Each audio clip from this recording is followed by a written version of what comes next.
ہر چیز میں موت کا ذائقہ چکھنا ہے، منہ میں موت کی تلخی آئے گی، کسی کو پرواہ بھی نہیں کہ میں مر بھی سکتا ہوں، نہ کوئی اور سوچتی ہے ان بچوں کا بعد میں کیا بنے گا، یوں تو سوچتی دنیا میں کیا بنے گا، اور یوں نہیں سوچتی میرا قبر میں کیا بنے گا، میرا کیا حال بنے گا۔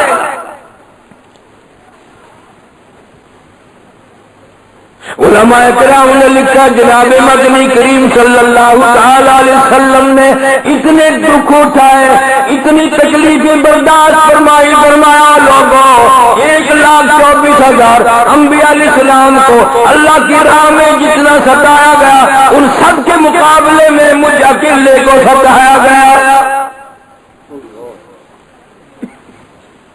میں اس نبی کی بات کر رہا ہوں، یہ فرمایا 23 برس میں ایک وقت بھی پیٹ بھر کے کھانا نہ کھایا، 23 سال میں۔ مکہ مکرمہ ہے، اللہ سب کو بیت اللہ شریف کی زیارت نصیب فرمائے۔ حضور کریم صلی اللہ علیہ وسلم کا 5 دن کا فاقہ ہو گیا،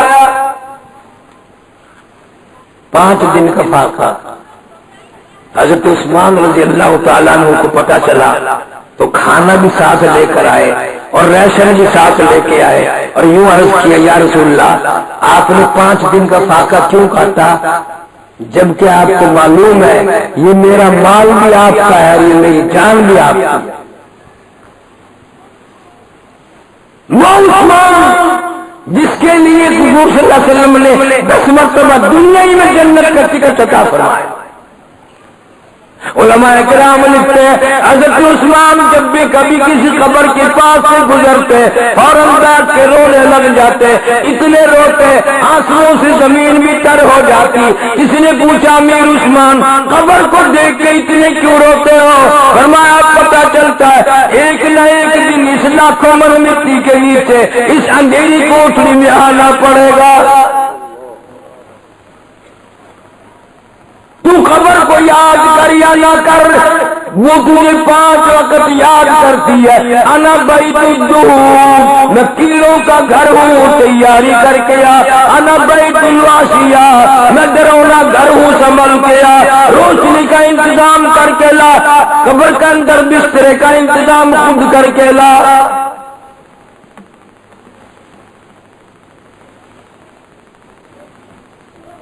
آج تیرے یاد کبھی نہیں آتی کہ بنے گی کیا۔ اسی کو کہتا ہے کہ چور ہے جسم اتنا کرم کیجیو، چور ہے جسم اتنا کرم کیجیو، غسل آہستہ آہستہ سے دیجیو، اور میرے کپڑے اتارو سنبھال کے، تختی پہ ڈال لیا عورت ہے یا مرد ہے، آواز لگتی ہے میری کپڑے اتارنے والے ہاتھ ذرا آہستہ لگا، میں موت کا جھٹکا کھا کے آیا، میں موت کا صدمہ عظیم اٹھا کے آئی، میں موت کی گھاٹی پار کر کے آئی، تجھے کیا معلوم ہے آج تیری انگلی بھی مجھے چورے کی طرح لگتی ہے، میری رگ رگ توڑ کے رکھ دی گئی، میرا منہ اتنا کڑوا ہے ساری دنیا کا میٹھا کھا کر بھی یہ تلخی نہ جائے گی، یہ کڑوا پن نہیں جائے گا، تمہیں کیا معلوم ہے میرا کیا حال بنا، میں موت کی گھاٹی پار کر کے آیا، میں موت کا صدمہ عظیم اٹھا کے آئی، میری رگیں توڑ کے رکھ دی گئی، میرے منہ کا ذائقہ بھی ساری زندگی میں ایسا ذائقہ کبھی نہیں آیا جو آج آیا۔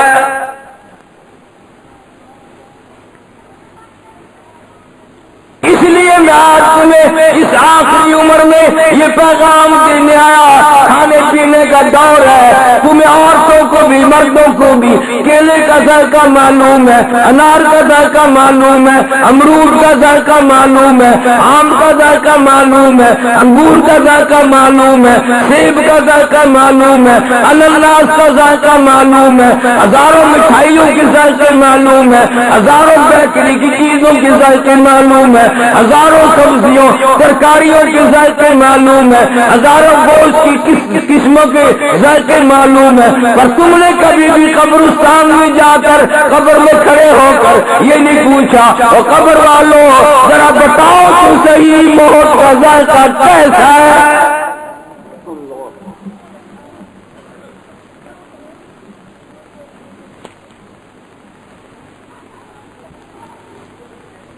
حضور کریم صلی اللہ علیہ وسلم کا آخری وقت آ گیا۔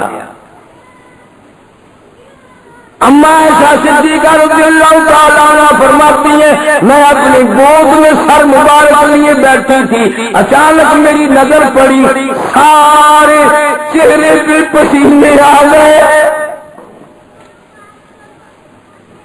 میں رونے لگی اور میرے محبوب یہ پسینے کیسے، یہ گھبراہٹ کیسی؟ فرمایا میری عائشہ پانی لے آ، میں پانی لے کے آئی، اشارہ کر دیا یہاں رکھ دے، رحمت والا ہاتھ پانی میں بھگو کر اپنے چہرے پہ چھینٹے مارنے لگے۔ فاطمہ الزہرا نے رو دیا، ابا جی کیا بنی، یہ تکلیف کیسی، یہ پسینے کیسے؟ حضرت عائشہ نے بھی رو دیا، او میرے محبوب یہ کیا بنی؟ فرمایا عائشہ تو نہیں جانتی موت کتنی گھبراہٹ والی ہے۔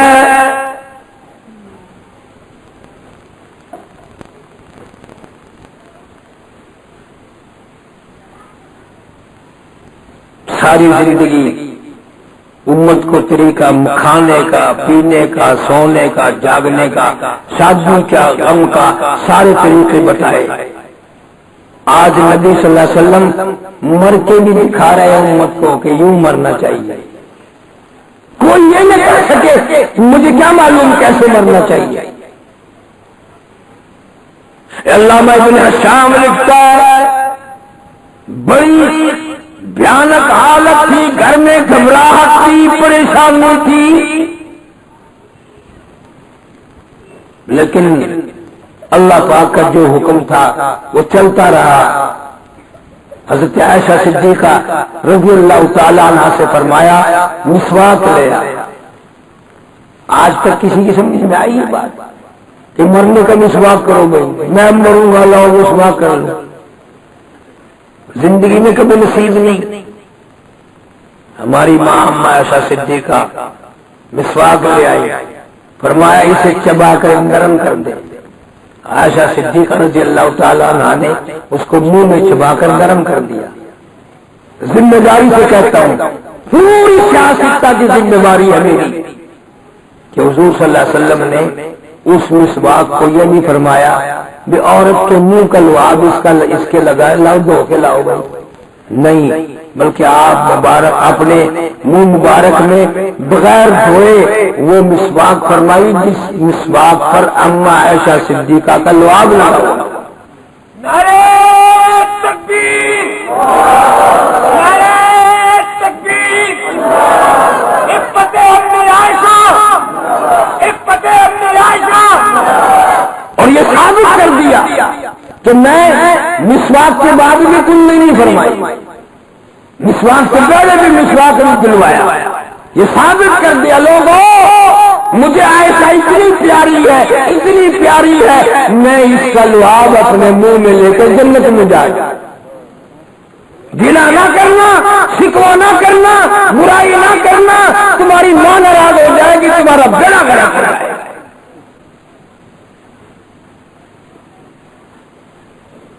پریشان ہے، اچانک دروازے پہ دستک ہوئی۔ علامہ ابن شام سیرت ابن شام میں لکھتا ہے دروازے پہ آواز آئی ادخلوک فی البیت، کیا میں گھر میں آ سکتا ہوں، گھر میں میرے داخل ہونے کی اجازت ہے؟ سیدہ فاطمہ الزہرا رضی اللہ تعالیٰ عنہ ابا کے حال کی وجہ سے پریشان بیٹھی ہے، رونے لگی اور کہنے لگی تو اور دیوانے پاگل کہیں کے اور دیہاتی گوار کہیں کے، میرے ابا بے ہوش ہیں، تجھے اجازتوں کی پڑی ہے۔ آپ صلی اللہ علیہ وسلم نے فاطمہ الزہرا رضی اللہ تعالیٰ عنہ کے یہ لفظ سن لیے، اور دیہاتی کہیں کے اور پاگل کہیں کے، میرے ابا بے ہوش ہے، آخری وقت ہے، تجھے اجازتوں کی پڑی ہے۔ ہاتھ فاطمہ الزہرا رضی اللہ تعالیٰ عنہ کے سینے پہ رکھ کے فرمایا، او میری بیٹی نور نظر لخت جگر، کس کو دیہاتی کہتی ہو، کس کو پاگل کہتی ہو، کس کو گوار کہتی ہو، یہ تو وہ ہے جو عورتوں کا سہاگ سکین تمہیں اجاڑ دے، جو بچوں کو یتیم بنا دے، کوٹھی بنگلوں کو برباد کر دے، ملکوں کو بے نام و نشان کر دے۔ یہ تو تیرے ابا کا مقام ہے جو اجازت مانگ رہا ہے، اس نے تو ساری زندگی میں آج تک کبھی اجازت مانگی ہی نہیں۔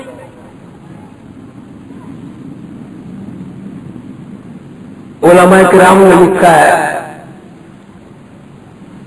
مدینہ منورہ میں کعب بن اشرف ایک یہودی تھا، اتنا حسین تھا، اتنا خوبصورت تھا، بیوی بڑی خوبصورت ہے، بڑی حسین ہے، میاں بیوی کے خوش گپی کر رہے ہیں، آرام سے بالا خانے میں چبارے میں بیٹھے ہیں۔ اچانک دیکھا ایک آدمی پہلے سینے سے چڑھا ہوا ہے، اٹھا ہے یہودی، کون ہے، کیوں آئے ہو میرے گھر میں بغیر اجازت کے؟ اس نے کہا میں وہ ہوں اجازت کبھی لیا ہی نہیں کرتا، مجھے اجازت کی ضرورت بھی نہیں پڑی آج تک، نہ کون ہوں، میرا نام برائی ہے، بس پھر کیا کیا عرض یہ کر رہا تھا کہ موت موت ہے۔ حضرت اسرائیل علیہ السلام نے اجازت مانگی، میں اپنا کام شروع کروں، اللہ پاک نے بلایا، فرمایا میں تیار ہوں۔ روح مبارک قبض کرتے کرتے ابن شام لکھتا ہے گھٹنوں کے قریب پہنچا، مدنی کریم صلی اللہ علیہ وسلم نے روح کے فرمایا اسرائیل تکلیف ہو رہی ہے۔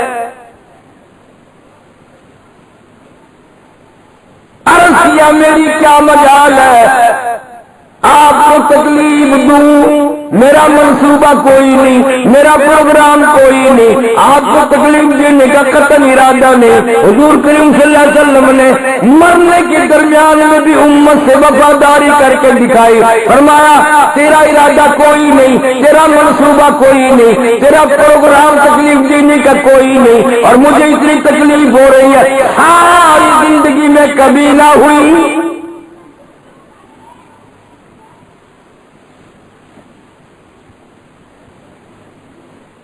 یہ ساری بات اس لیے میں نے نقل کی، ایک اگلا جملہ آپ سے عرض کرنا چاہتا ہوں۔ جب حضرت اسرائیل نے فرمایا نا میرا کوئی ارادہ نہیں، کوئی منصوبہ نہیں، کوئی پروگرام نہیں آپ کو تکلیف دینے کا، اتنا وفادار نبی تھے، فرمایا تیرا ارادہ کوئی نہیں، تیرا منصوبہ کوئی نہیں، تیرا پروگرام تکلیف دینے کا کوئی نہیں، اور مجھے اتنی تکلیف ہو رہی ہے ساری زندگی میں کبھی نہ ہوئی۔ وجاءت سکرۃ الموت بالحق۔ اسرائیل آج تو ایک کام کر، فرمایا حکم، میری حسرت ہے، میری تمنا ہے، میرا ذوق ہے، میرا شوق ہے، امت کو جن آپ نے جس اس امتی کو مرد عورتوں کو تکلیف دینی ہے موت کے وقت، میرا دل چاہتا ہے ساری امت کے دکھوں کو آج محمد صلی اللہ علیہ وسلم کی چھاتی پہ ختم کر لے۔ اس نبی کی وفاداری میں دیکھ اور اپنی بے وفائی پہ نظر مار، تیری موت کی تکلیف کے لیے بھی نبی دامن پھیلا رکھا ہے، یا اللہ میرے امتی کو دکھ نہ دینا، مجھے تکلیف دے۔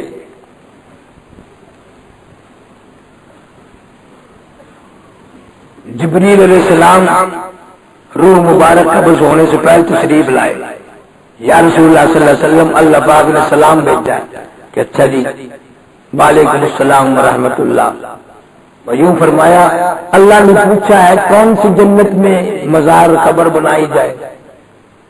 کہاں؟ جنت میں۔ فرمایا جبریل اللہ کو ٹھیک معلوم ہے، اگر میرا مزار کسی جنت میں بنا دے گا اللہ، بلال کا کیا بنے گا، سہیل کا کیا بنے گا؟ ان گردنیں کبھی میرے حکموں پہ گردنیں کٹا دی، اشاروں پہ جان دے دی، ان کا کیا بنے گا؟ بے وفائی ہوگی۔ یہاں بناؤ مدینہ منورہ میں، اور یوں فرمایا جا بنا کر خلد میں میرا مظہر، امت آسی بھی ہو جائے گی بے قرار، کس طرح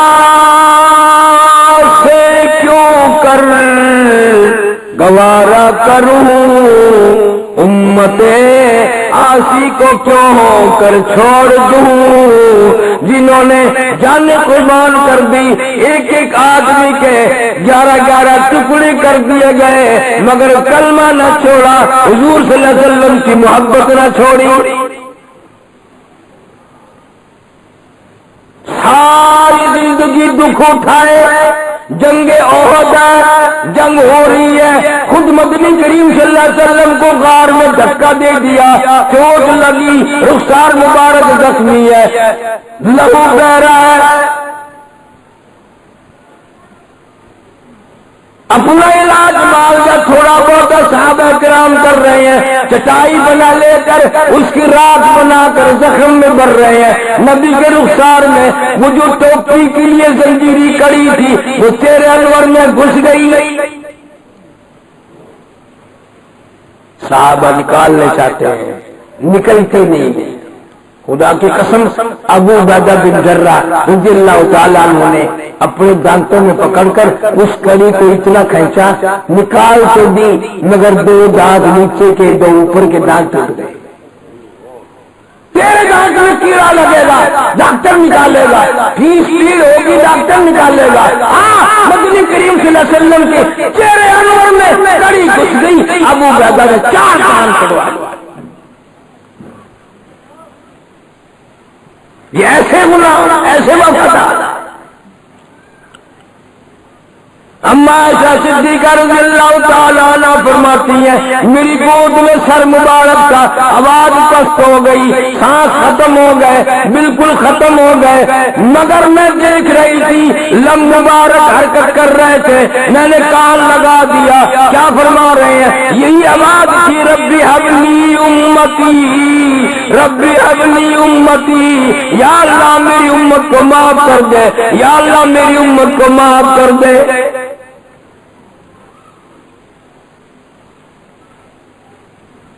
تجھے کیا معلوم ہے کہ صحابہ کرام نے کتنا بڑا صدمہ اٹھایا، کتنا بڑا دکھ دیکھا، اور ابو ہریرہ سے کسی نے پوچھا تو نوکری نہیں کرتا، کاروبار نہیں کرتا، تجھے کیا ہے؟ فرماتے تھے کہ جب مجھے بھوک پیاس لگتی ہے میں حضور کا چہرہ ذرا تال کے دیکھتا ہوں، میری بھوک ختم ہو جاتی ہے، میری پیاس ختم ہو جاتی ہے۔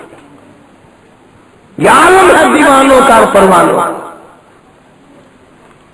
اور خدا کی قسم محدثین نے وہ موقع لکھا ہے، چاروں طرف دیوانے مستانے پروانے کھڑے ہیں، جب مٹی ڈالنے لگے نا قبر پہ کم سے کم سینکڑوں صحابہ بے ہوش ہو گئے۔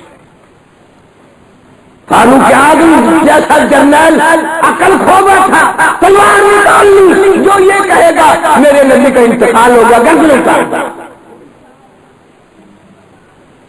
صحابہ جنگلوں کو چڑھ گئے، اور مدینہ منورہ سے کئی میل باہر ایک جوان باغ میں کام کر رہا ہے، یہاں سے مدینے سے ایک آدمی گیا اور کہنے لگا تو خبر بھی ہے؟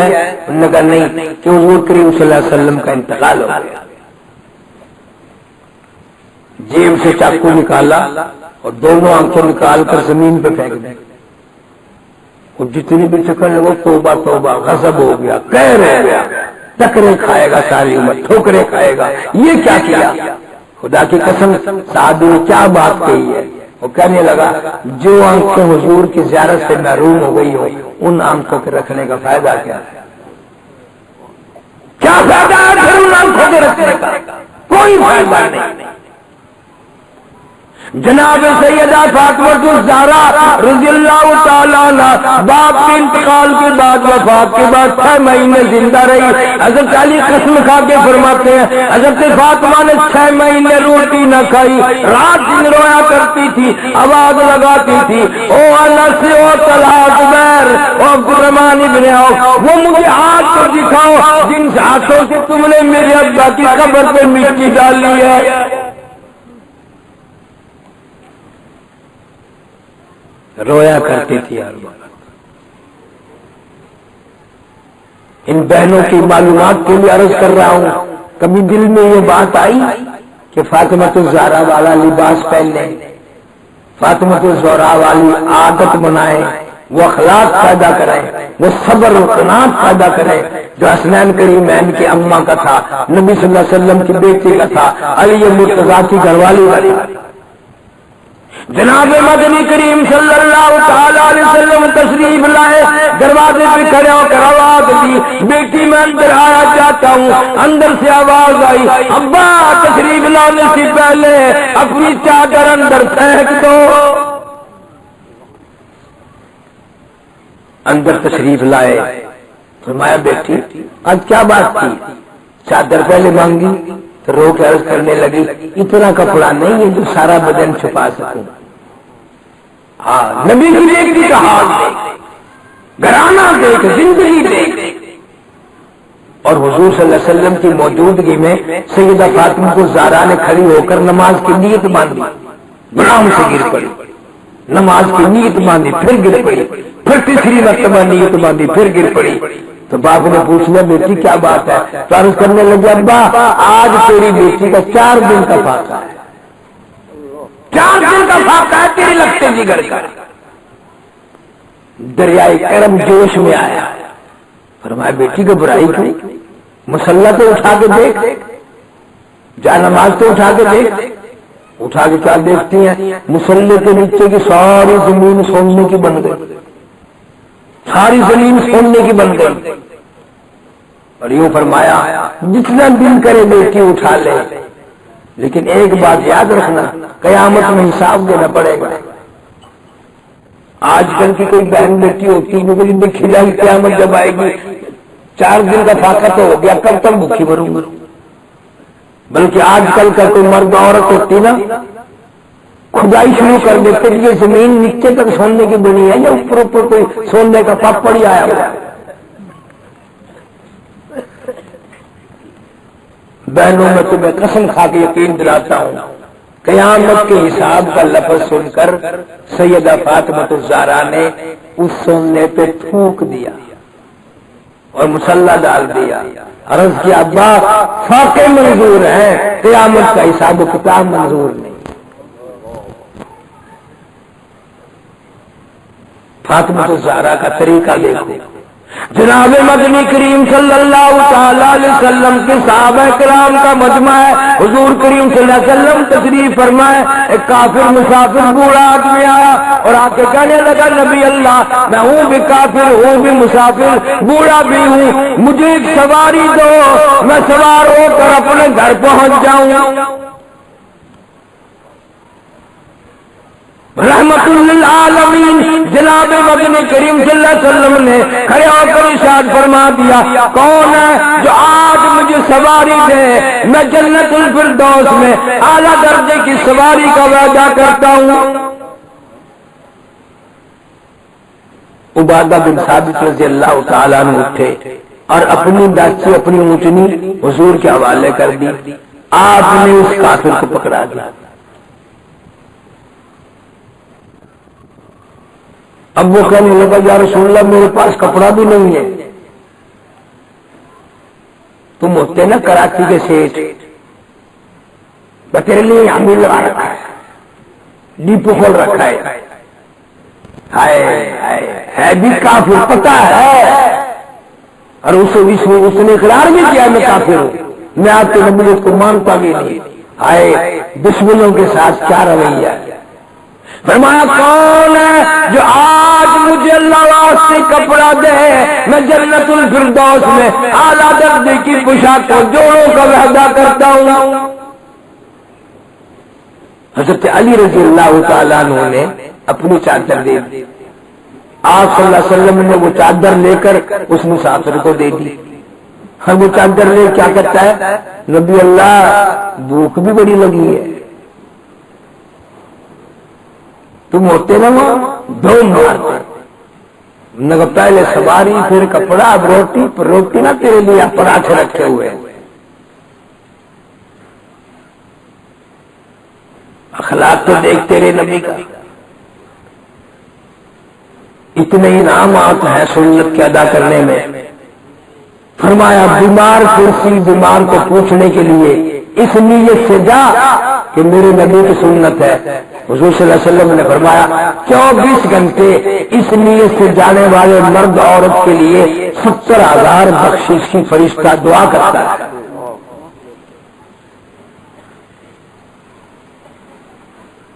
آج ہمیں یہ عادت نہیں. اگر بڑا آدمی کو مالدار بیمار ہو گیا تو کانٹا بند رہا ہے. کیا حال ہے صاحب کا, کیا حال ہے صاحب کا. اور صاحب ٹھیک ہے, صاحب کون سی پھانسی لگ رہی ہے. ٹانگے والا, رکشے والا, کھانچے والا, ریڑھی والا, اپنا غریب بوا, غریب پھپھی, غریب بہن بیمار پڑی رہے. کسی نے اگر کہا بھی بہن یاد کر رہی تھی, ہاں بھائی کیا کریں بہن کو یاد کر رہی ہے مگر یار روٹی کا بھی دھندا پیٹنا ہے نا, پوچھنے نہیں جاتا.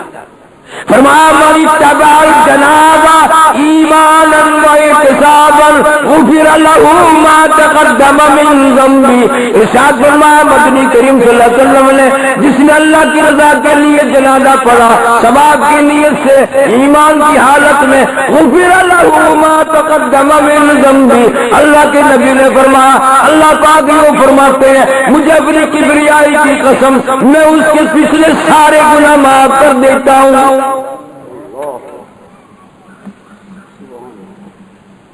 لیکن میں اور آپ تو جنازے میں بھی سنیت سے جاتے ہیں کہ اگر ہم نہ گئے تو وہ ہمارے یہاں نہیں آئے.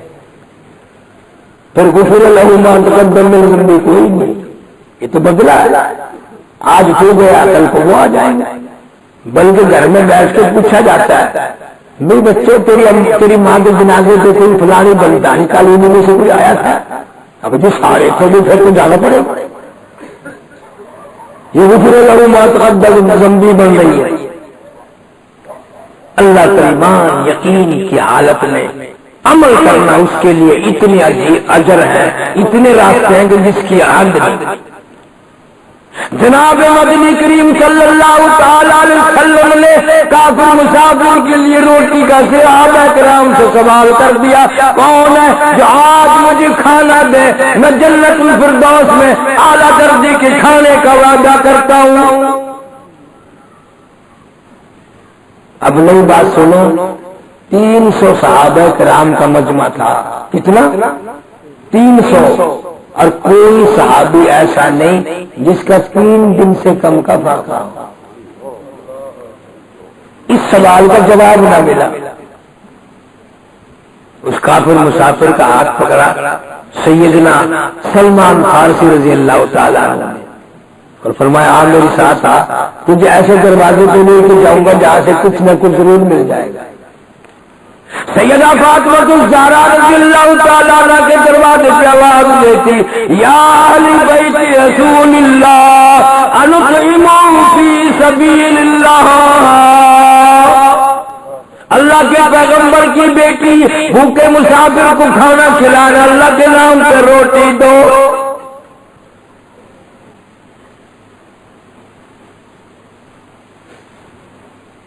مانگی روٹی, اندر سے چادر آئی اور آواز آئی میرا بھی حسنین کریمین کا بھی 4 دن کا فاقہ ہے, لیکن نبی کی بیٹی ہوں. جواب دیتے دروازے سے بھوک کے آدمی کو خالی لوٹانا شرم آتی ہے. میری یہ چادر لے جاؤ, یہودی کے پاس گروی رکھ دو, گڑا رکھ دو, اس کے بدلے میں غلہ لے آؤ, میں فیس پکا کر کھلا کے جانے دوں گی.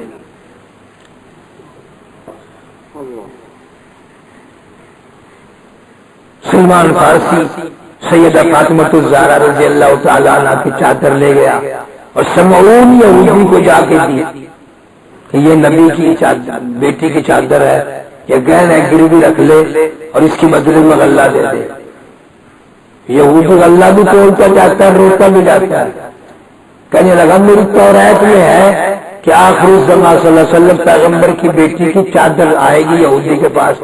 افسوس یہ ہے وہ یہودی میں نہیں کھلا, میرے پاس نبی کی بیٹی کی چادر آئی ہے. سلمان فارسی کو چادر دے دی, چادر لے کر غلہ دے دیا اور کہنے لگا سلمان یہ چادر بھی واپس لے جا، غلہ بھی واپس لے جا، جلدی کر میرا دم نہ نکل جائے، مجھے مدنی کریم صلی اللہ علیہ وسلم کی خدمت میں لے کے چل، میں کلمہ پڑھ کے مسلمان بنتا ہوں۔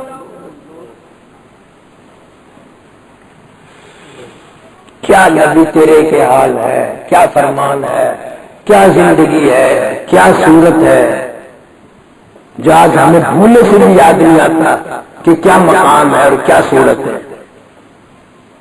نہ معجزات یاد ہے، نہ قرآن یاد ہے، طریقہ ہی ارادہ ہی نہیں کرتے۔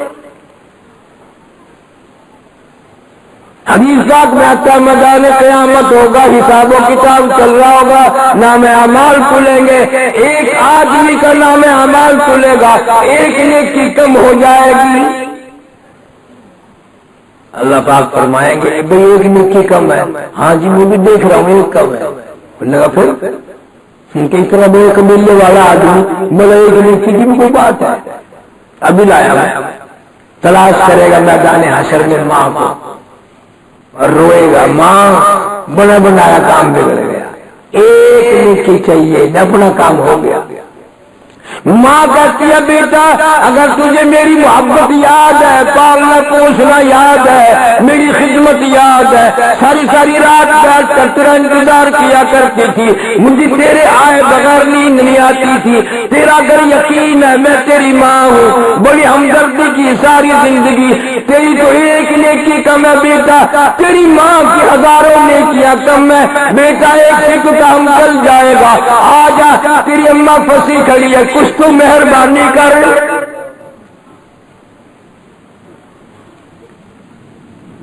حدیث شریف میں آتا ہے خود بخود سوچ لے گا ہاں شادی کے بعد اماں کچھ منہ بڑھائے رکھتی تھی، بگڑی بگڑی رہتی تھی، بس یاد ہے وہ موقع ان کو تو تنخواہ دیا، بی بی کے پاس جائے گا، وہ جا کہے گا ہے یاد ہے تیرے پیچھے بہن کو دھکا دیا، تیرے پیچھے اپنے بھائیوں کو دھکا دیا، تیرے پیچھے اپنی ماں کو گھر سے نکال دیا، آسمان کے ستارے توڑ کے ہم نے لات دیے جناب کو، انہوں نے کہا اور کہو اور کہو، جب وہ ساری کہہ سکے گا نا کہ پھر آئے کیسے، ایک نیکی کم ہے، کہنے لگی بکواس کیوں کی، میری اب تک شادی نہیں ہوئی، تم خامد بن کے کیسے آ گیا۔ حدیث پہ میں آتا ہے اتنا روئے گا کہ آنسو کے پانی کی نہر بہہ گئے، یا اللہ کہاں جاؤں۔ جب وہ زیادہ روئے گا ایک آدمی قیامت میں کھڑا کھڑا یوں کہے گا بھائی رو تو سارے رہے ہیں پر آپ کچھ زیادہ ہی پریشان ہیں، وہ اکیلے آتے نہیں، قیامت میں سب کا حال یہی ہے، آپ اتنے پریشان کیوں ہیں۔ کہنے لگا یار ایک نیکی کے بغیر بات بگڑ گئی، یہ بڑا کام کار تھا، ایک نیکی کم ہو گئی، بس برباد ہو گیا۔ تو حدیث پاک میں آتا ہے کہ وہ آدمی یہ کہے گا تیری ایک نیکی کم ہے اور میں بھی تو کھڑا ہوں، سارے گناہ ہیں، ساری عیب برائی ہے، میرے پاس کل ہے ہی صرف ایک نیکی اور کچھ نہیں، نیکی صرف ایک ہے، اور بھئی تیری ایک کم ہے نا، اللہ مالک ہے، میری تو بخشش ویسے بھی نہیں ہونی، ویسے بھی نہیں ہونی، ایک نیکی ہے، میں اللہ کے نام سے یہ تجھے صدقہ کرتا ہوں، خیرات دیتا ہوں، اللہ مالک ہے، جب تیرا تو کام چلتا ہے نا تو اپنا چلا۔ میدان حشر میں جان نیکیوں کی قیمت معلوم ہوگی، اللہ پاک آواز دیں گے تیری نیکیاں پوری ہو گئی، تجھے میرے عدل میں بخش دیا، اور میدان حشر میں کھڑا ہو کر ایک نیکی تھی وہ بھی میرے نام کو صدقہ کر دی، اس کو میرے فضل نے معاف کر دیا، تجھے عدل نے معاف کر دیا، اس کو میرے فضل نے معاف کر دیا۔ اور حدیث میں آتا ہے کہ یہ گنہگار تو ضرور تھا لیکن اس کو عادت تھی اللہ کا نام سنانے، کرتا بھی اتار کر دے دیا کرتا تھا، پیسہ ٹکا دانا غلہ ہر وقت دینے کے رہتا تھا، تو وہ آج قیامت میں بھی کام آ گئی۔ کئی اکڑے ایسے اکڑے ہوئے ہوتے ہیں اور مرد فقیر کا نام سن کر وہ دروازے کو دلوا لیتے ہیں، مانگنے والا آ رہا تم دلوا دو، بولے اللہ دے گا اس کو بھی، تیرے کنڈی لگانے سے کیا ہوگا، تو لگا لو نہ دے۔ حضرت ساجی رحمۃ اللہ علیہ نے اس پر ایک واقعہ نقل کیا، فرمایا اپنے زمانے کا بہت بڑا سیٹھ مالدار آدمی تھا، سردی کا موسم ہے، آدھی رات ہے، یک ٹھنڈا موسم ہے، میاں بیوی کھانا کھا رہے ہیں، ہنس رہے ہیں، دل لگی ہو رہی ہے، مسکرا رہے ہیں، کسی نے دروازے پہ آ کر اس وقت میں دستک دی، اللہ نام سے 2 روٹیوں کا سوال کرتا ہوں۔ سیٹھ کو غصہ لگا، یہ کس وقت آیا ہے، سارا دن تو تنگ کرتے، رات کو بھی چین میں رہنے دیتے۔ دروازہ کھولا، فقیر کو دیکھا، انہوں نے کہا دن مجھے پراٹھ ہے، لاتیں ماری، تماچے مارے۔ فقیر نے رو دیا، میرے اللہ نے فقیر خود نہیں بنا، تو نہیں بنایا، یہ پیٹ تیرا لگایا ہوا ہے، 3 دن کی بھوک نے پیٹ میں آگ لگا دی تھی، میں نے آ کر سوال کر دیا، مانگی روٹی ملی لاتے، تیری مرضی۔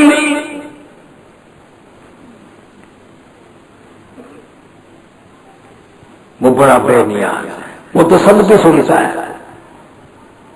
فرمایا وَإِذَا سَأَلَكَ عِبَادِي عَنِّي فَإِنِّي قَرِيبٌ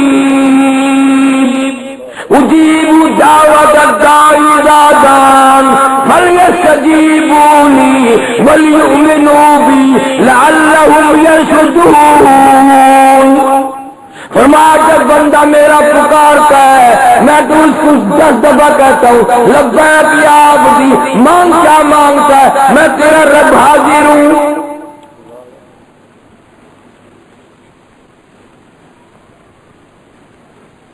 فقیر کی پکار اللہ نے سن لی۔ سیٹھ صاحب آج یہ گودام گیا، پرسوں وہ دکان گئی، ٹکڑوں سے محتاج ہو گیا۔ آخری خوبصورت بیوی جو تھی وہ کہنے لگی میری بھی جان چھوڑ، جب روٹی بھی نہیں تو میں بھی کہیں جاؤں۔ لگا ٹھیک ہے باغوان تم بھی جاؤ، ہر کوئی بلی کا ساتھی ہے، بگاڑ میں کون کام آئے۔ اس عورت نے کہیں اور جا کر نکاح کر دیا، عورت نہیں ہے، خامن دوسرا ہے، وہی آدھی رات کا وقت ہے، یخ موسم ہے، ٹھنڈی ہوا ہے، اور کسی نے آ کر دروازے پہ سوال کیا، اللہ نام سے 2 روٹیوں کا سوال کرتا ہوں۔ تو وہ کہنے لگا عورت کو یہ کوئی عادی فقیر نہیں تھی، پتہ نہیں اس کے پیچھے کوئی عورت بھوکی ہے، پتہ نہیں اس کے پیچھے کوئی بچہ بھوکا ہے، عام عادت والے آنے کا چاہے نہیں، سردی میں کون آئے، یوں کر ہم نے تو دوپہر بھی کھائی تھی، سارا کھانا اٹھا کے فقیر کو دیا اور پکا لیں گے، بھوک بھی نہیں ہے۔ دروازہ کھولا اور وہ کھانا دے کر آئی فقیر کو، واپس روتی ہوئی آئی۔ کھانے میں نے پوچھا کیا بات ہے، فقیر کو دیکھ کر رونا آ گیا، کیوں روئی، ڈر گئی فقیر سے۔ عورت کہتی ہے فقیر کو دیکھ کے رونا نہیں آیا، اللہ کی بے نیازی کو دیکھ کر رونا آ گیا۔ اللہ بڑا قادر ہے، اللہ بڑا قدیر ہے، اللہ بڑا بے نیاز ہے۔ واللہ الغنی وانتم الفقراء،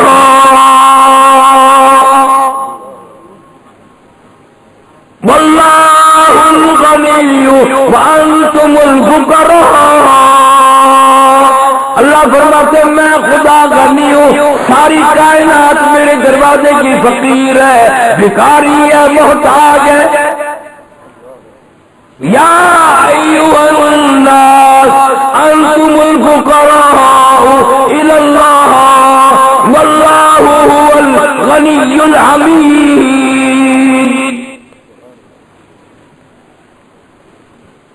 عورت کہنے لگی فقیر کو دیکھ کے رونا نہیں آیا، اللہ کی بے نیازی کو دیکھ کے رونا آ گیا۔ میں نے اس فقیر کو پہچان لیا، میں نے اس کو جان لیا، اپنے زمانے کا بہت بڑا سیٹھ مالدار آدمی، میرا پہلا خامن تھا۔ اتنا مالدار ہو کر آج میرے دروازے پہ ٹکڑے مانگنے آیا. تو وہ دوسرا خادم کہنے لگا میں بھی اللہ کی کوئی بے نیازی بتاؤں. لگا جی آپ کیا بتائیں گے؟ کہ بس اللہ کی بے نیازی بتاؤں گا. لگا چلو بتاؤ. کہنے لگا خدا کی قسم میں وہی فقیر ہوں جس کو نواب صاحب نے تھپڑ مارے، لاٹیں ماری تھی، تماچے مارے تھے. آج اس کی جگہ میں ہوں اور میری جگہ وہ ہے. اس بے نیاز سے سارے مرد ہر وقت ڈرو، اس کے قہر سے ڈرو، اس کے غضب سے ڈرو، اس کی پکڑ سے ڈرو. اس لیے نبی کریم صلی اللہ علیہ وسلم کی سنتوں پہ عمل کرنے والی عورت مرد بن جاؤ. ان سنتوں کے صدقے میں مرتے وقت کلمہ نصیب ہوگا. مورخ 30 ستمبر 1992 بمقام کھوکھرا پارک کراچی میں قاری محمد حنیف صاحب ملتان والے خطاب فرما رہے تھے. موضوع تھا عذاب قبر. تیار کردہ علمی کیسٹ گھر. کیسٹ ملنے کا پتہ نوٹ فرما لے. علمی کیسٹ گھر، دکان نمبر 5، فاطمہ پلازا، نزد تبلیغی مرکز، مدنی مسجد، فیڈرل بی ایریا، کراچی. دنیا نہیں ہے یہ عبرت کی جا ہے، تماشا نہیں ہے، جگہ جی لگانے کی دنیا نہیں ہے. ملے خاک میں اہل شاں کیسے کیسے، مکین ہو گئے لامکاں کیسے کیسے، ہوئے نامور بے نشان کیسے کیسے، زمین کھا گئی آسماں کیسے کیسے، جگہ جی لگانے کی دنیا نہیں ہے. یہ عبرت کی جا ہے، تماشا نہیں ہے،